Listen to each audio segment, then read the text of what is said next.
Throwdown tonight. So glad to have you here.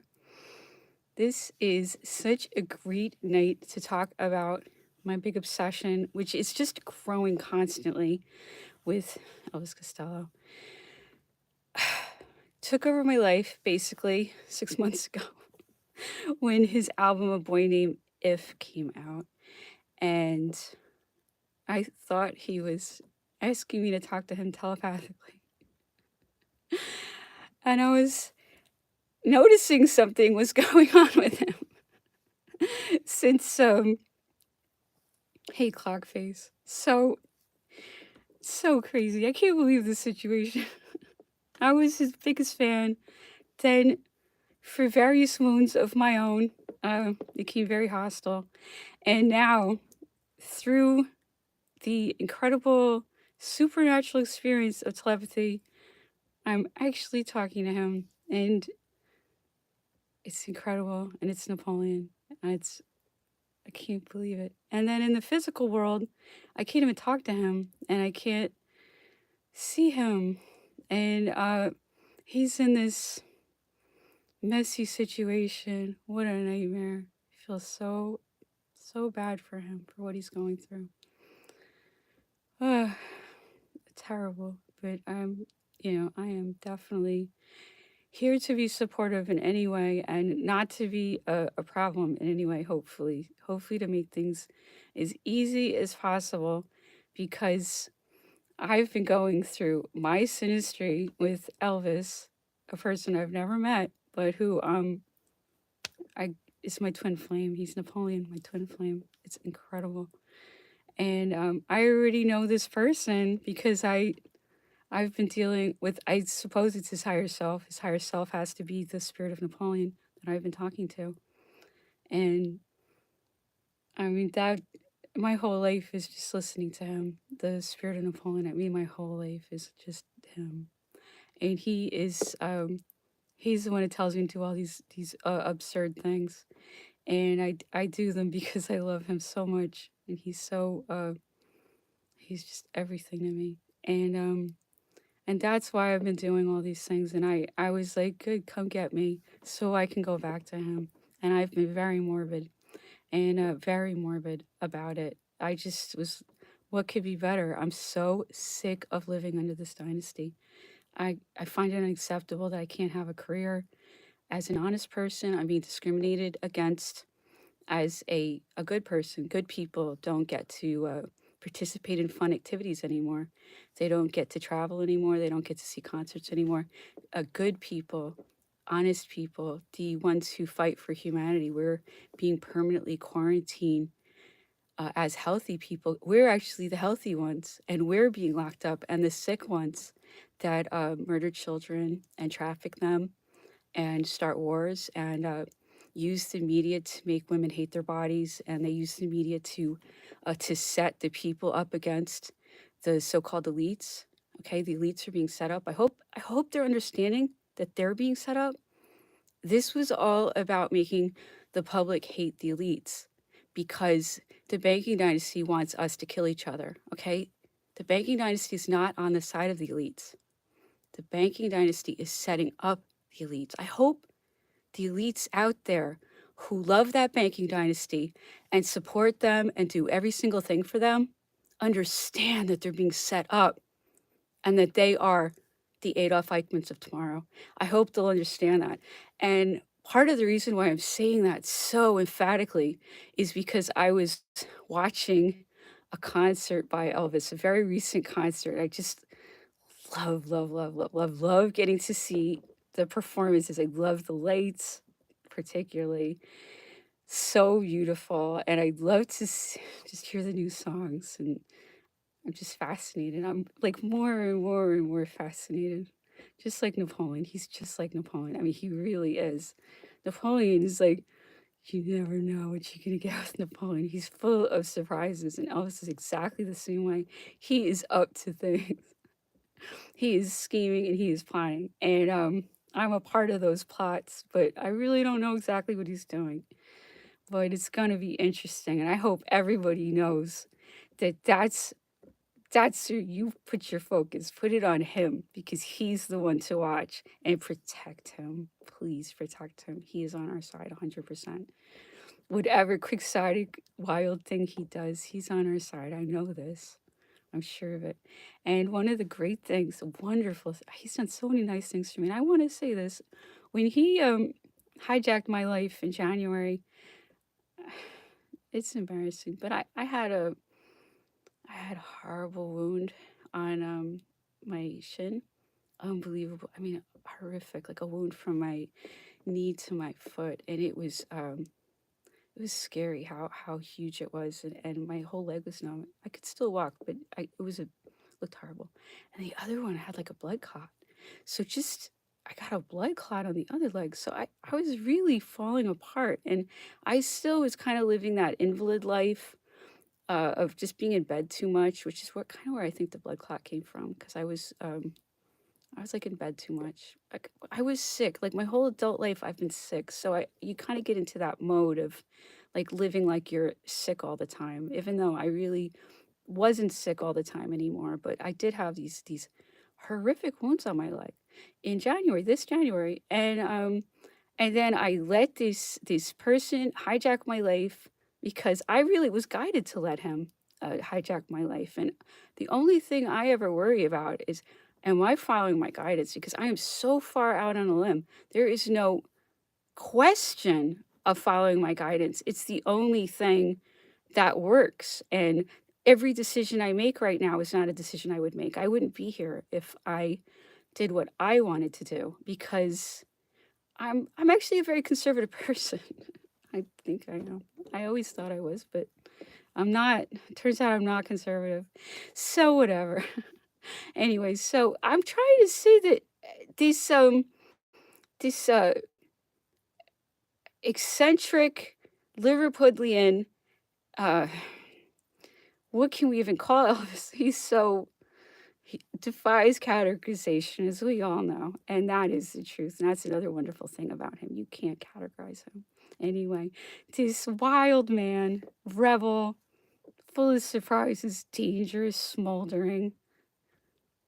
I'm actually a lot better since he hijacked my life and made me cry so much.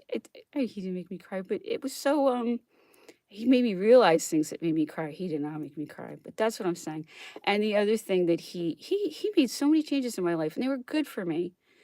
So just to show you how smart he is and how good his advice is, and oh, I've never met him. This is all in my head. He's made all of these decisions, and I've listened to him. He told me to change what I do radically in many ways, and all of his decisions have been fantastic. And I'm saying all of this in gratitude and to say officially, thank you. I appreciate everything. Pearls, not to swine, pearls to me. Send me your pearls, I'll take them. They will not be pearls to swine to me. Absolutely not. I cherish and value everything from this wonderful man. So I'm just trying to say that this is somebody who's super smart and who's not as he appears. And one of the fantastic, brilliant ideas that he had was for me to focus a lot more on astrology. And of course, it was the genius, brilliant idea. Like always, when does he not have genius, brilliant ideas? He's Napoleon. It's ridiculous. This is Napoleon. He's among us, and he's so unusual. But Napoleon was really unusual too. He was the same way.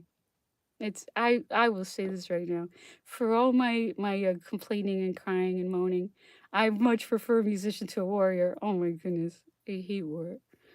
This music's way better. This is much better. So at least some progress. So one of the things that Elvis grazes me with in his telepathic mind is he directs my astrology studies, and it gives me things to focus on because I can tell this is really important to him, that when the day comes when we can actually talk to each other and see each other, when please may we be graced with freedom from this banking dynasty that's completely destroying all of our lives, and will continue to do so until they get rid of us. We're up for extermination right now, and we have to unite. And this is why I want to keep calling Elvis a genius over and over and over again. How do you unite right now with how we've hurt each other? How are people going to forgive me for what I've said about them? Every single person I exposed, every single person that I got on your case, forgive me. I'm sorry. I really am sorry. I didn't want to do any of it. I didn't. That's the truth. Okay. And what we can do is we could learn about astrology and we can become more self-aware. And I can tell a lot of you people that I was maybe cruel to. I was operating from my wounds, and my wounds were put there by the television. So I was told my whole life that beautiful women look like boys. Okay. And I don't look like a boy. I look like a girl. Okay. That scarred me. That put a wound in me. Okay. I was like, how come they look like that? And they don't look like me, but they're beautiful and I'm fat. Why is that? That's a wound that was put in me. And it hurts. It really hurts to be female in a world where we're told that the most beautiful women look like boys. Okay. That hurts all of us. And then we're told to go on a diet constantly. Do you understand? That's a wound we all carry.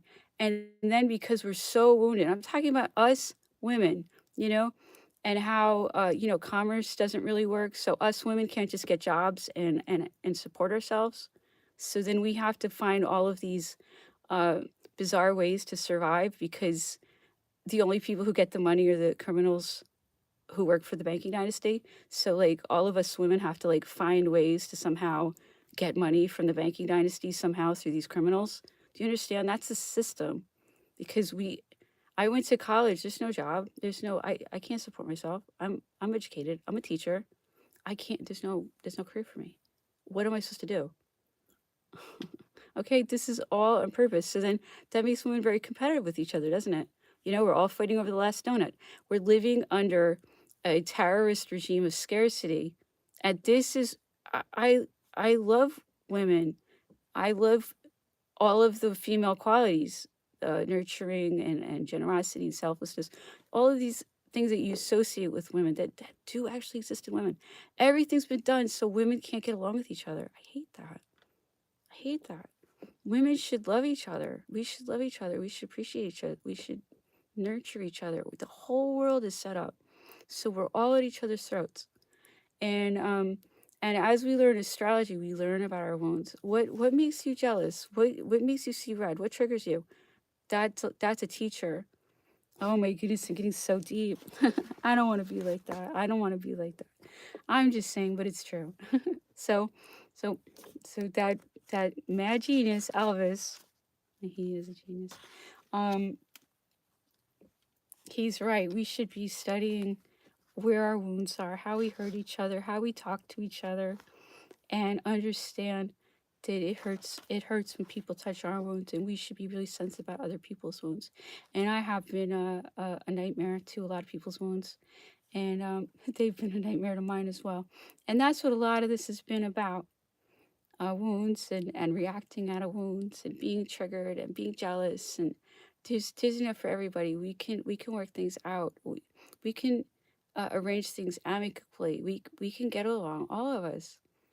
All of us. We all can get along. There's a way, but it takes a lot of self-awareness. That's what I'm saying, and that's what you can get from astrology. You can find out, oh yeah, that's me, for good and bad. And then you realize that, well, I could work on that.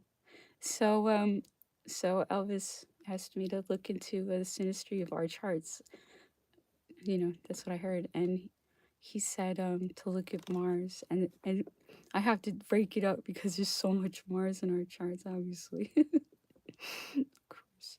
So I looked just at his Mars, and we're Mars trine Mars. So we're like powerful together. And Moon square Mars. This is what I was talking about yesterday. I was saying it was amazing that both George Ivan Morrison, Van Morrison, and Elvis both have their Marses square my moon, and my moon is such a I feel I have an abnormal moon because it's so sensitive because it's the moon in Pisces in the 12th house, and it's like afflicted by Saturn and Venus and Pluto, but it has a trine with the sun, so it has the potential to be like very great and glorious, even this poor suffering moon that's so sensitive and very spiritual. And I think that that's why I'm so attuned with the other side. And I have another really good aspect with Neptune. And I think that's why, like, my strength is really supernatural gifts. So that's amazing. How is that possible? Two, their Mars is square my, moody, sensitive, kind of psychic moon. What does that mean? Right? And then I found out that my Mars is square Elvis's moon, and his moon is not a normal moon. He's got the Uranus moon, Jupiter, and it's so afflicted. It's the saddest thing in the world. Just even look at this. I can't even believe what he endures. I've never I know what suffering is, and I think he suffers worse than I do because this poor moon Uranus Jupiter in Cancer with opposite Chiron. Can't even imagine. It's so painful. And then all of the pain comes out of this conjunction between Venus and Neptune in Libra. So it all comes out in his music, all that pain, and he turns it into such beautiful art. So that's very inspiring. But I hope we can get that pain down because I don't want to see it anymore. I don't want to see that much pain. So that's his moon. And my Mars is like really going up against it and hurting him.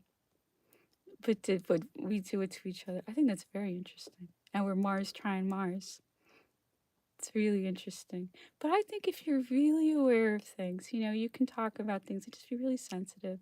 And that's the point, that it's an inspiring idea that two people couldn't ever be more different than we are. We're just from different planets practically, and we're supposed to be from different planets. We're supposed to not be able to get along.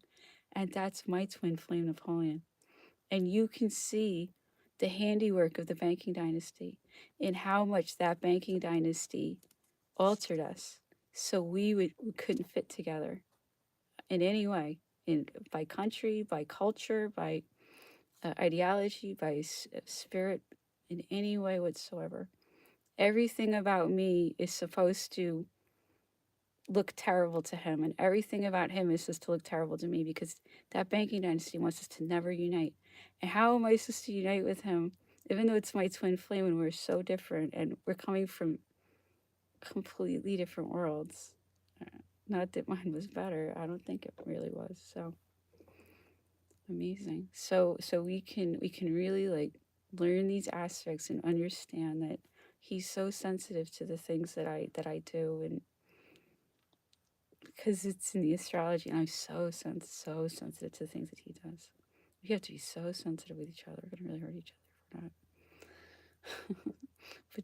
But we have such pain. It's such pain, and we understand that. I know that. I get it. Anyway, so that's a lesson. It's a lesson, and that's the gift of what we're learning. So I went through Elvis's aspects from his Mars. And again, his Mars, I didn't even mention it, his Mars is conjunct my Venus. So that's like the jackpot anyway. And there's other jackpots in there too. I mean, it's faded, but it's also blocked because we have Mars conjunct Venus. So it's like our Mars Venus is opposite Saturn. My Saturn, that's so central, such a central theme in my chart. See? So our Mars and Venus are opposite that block in my life that I have the yacht about, I have the bucket pattern about it. It's amazing. So we can't even talk to each other because we're blocked, but there we are, we're still together. It's amazing. But we're blocked. And who's blocked? It's Saturn. Saturn's blocking us. The Saturn death cult is blocking us. That banking dynasty won't let us talk because they're exercising financial terrorism over Elvis's life and other kinds of terrorism over his life. They're terrorizing him. They're doing extremely evil things to him, and he can't talk about it. But he can talk to me about it, and I certainly will listen to him, and I will not disclose anything he doesn't want disclosed, for sure. I would be horrified at offending him in any way.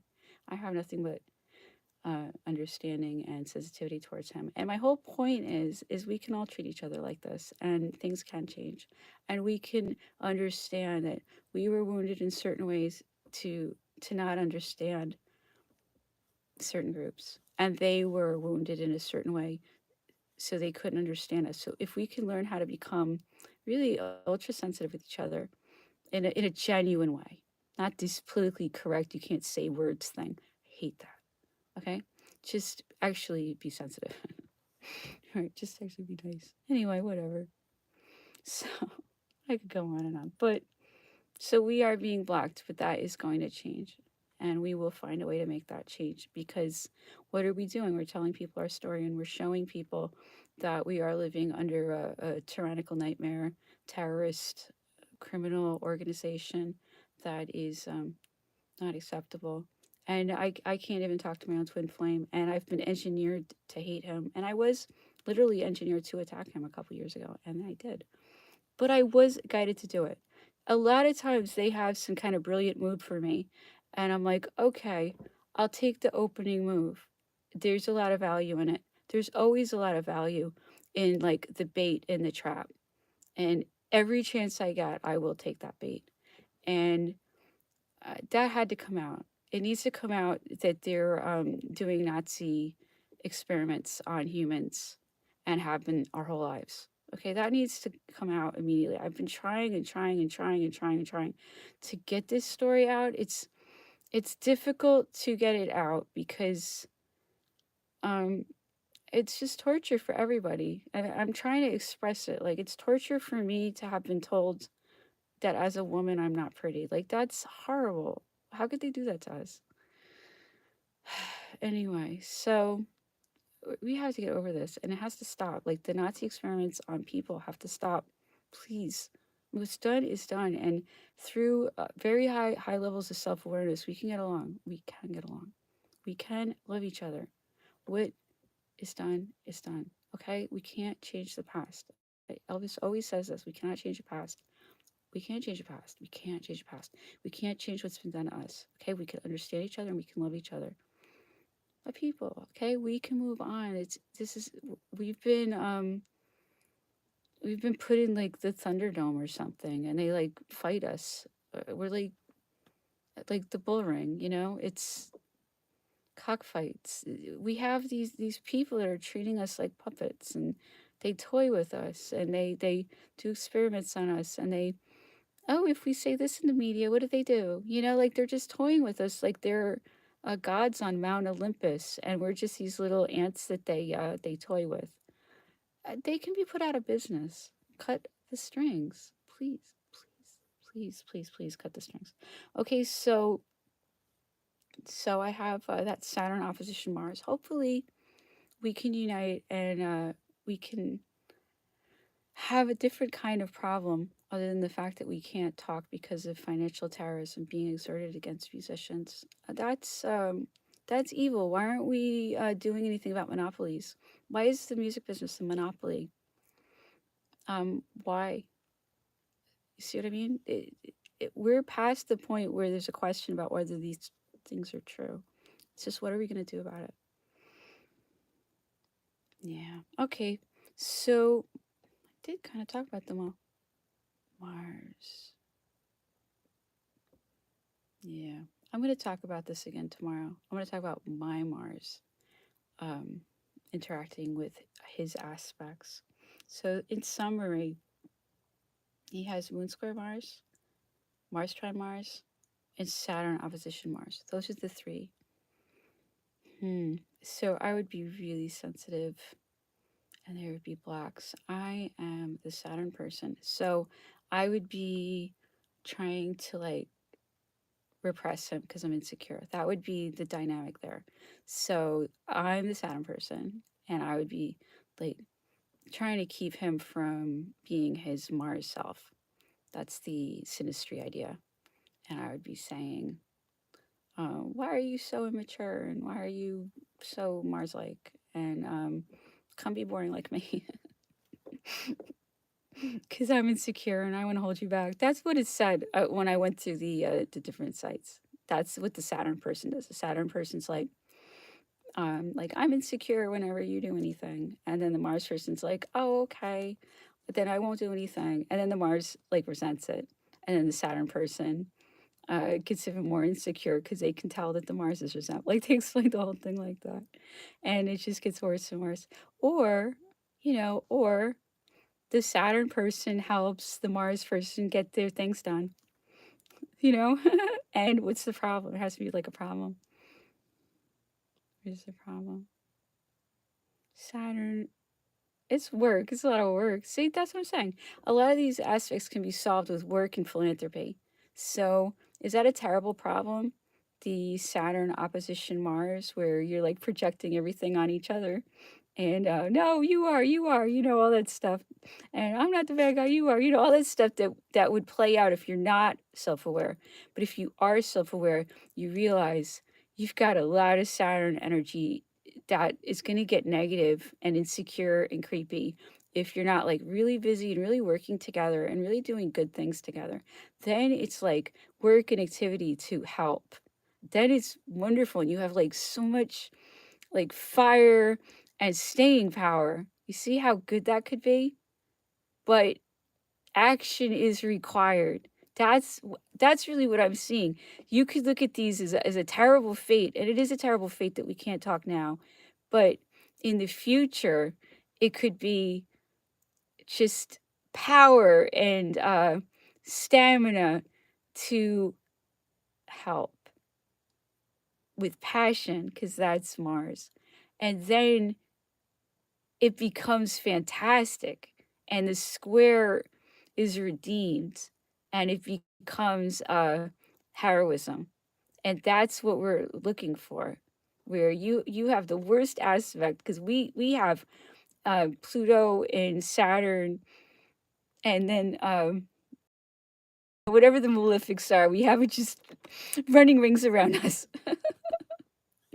We're just so awash in these like Scorpio, Capricorn kind of things, and it's dooming us to this, blocks and frustrations and misery and depression, and we suffer so much and we do terrible things because we're in so much pain and we just want to relieve the pain. I mean, I get it. It's just we're in so much pain and we do these things and we're just in so much pain. I know it's all driven by this pain, and that's because we have so much Pluto. We have so much pain, and it's so disturbing.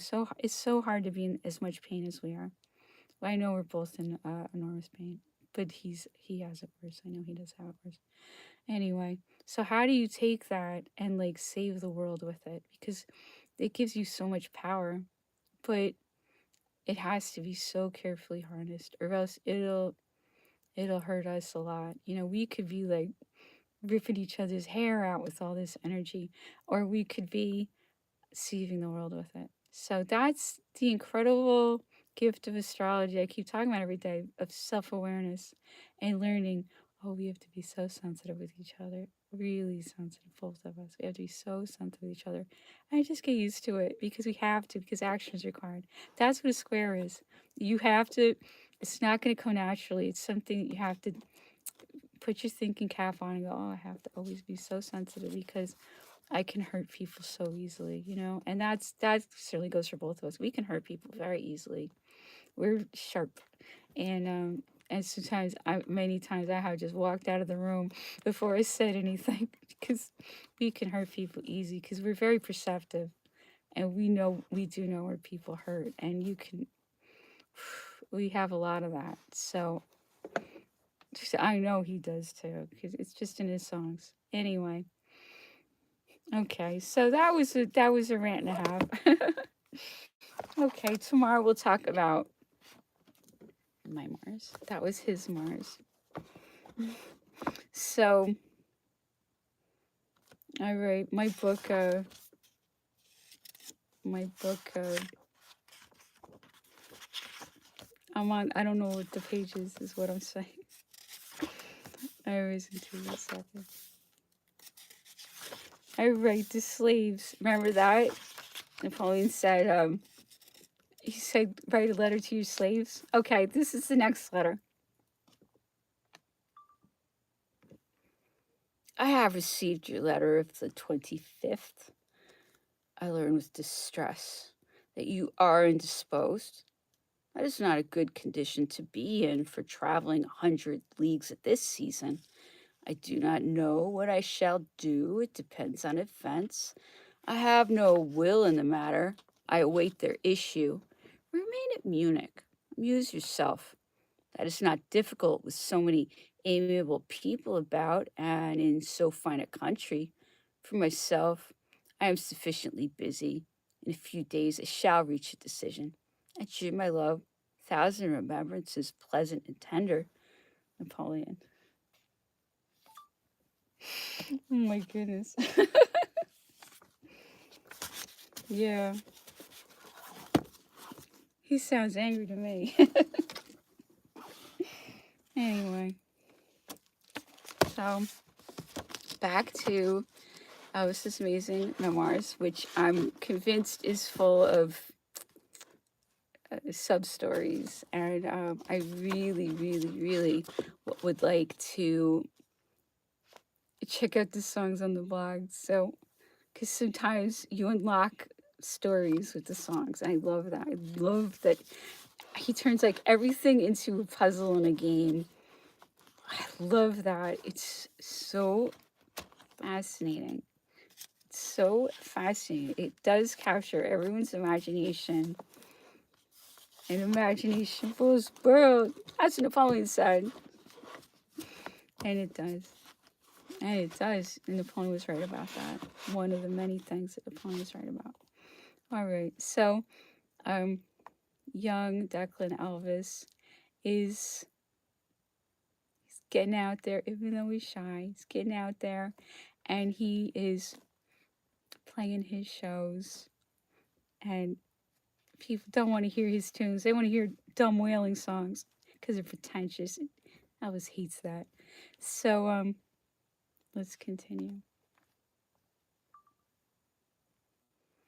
Someone saw me howling away there one night and recklessly booked me to sing at the British Legion Hall on the posh side of Birkenhead Park.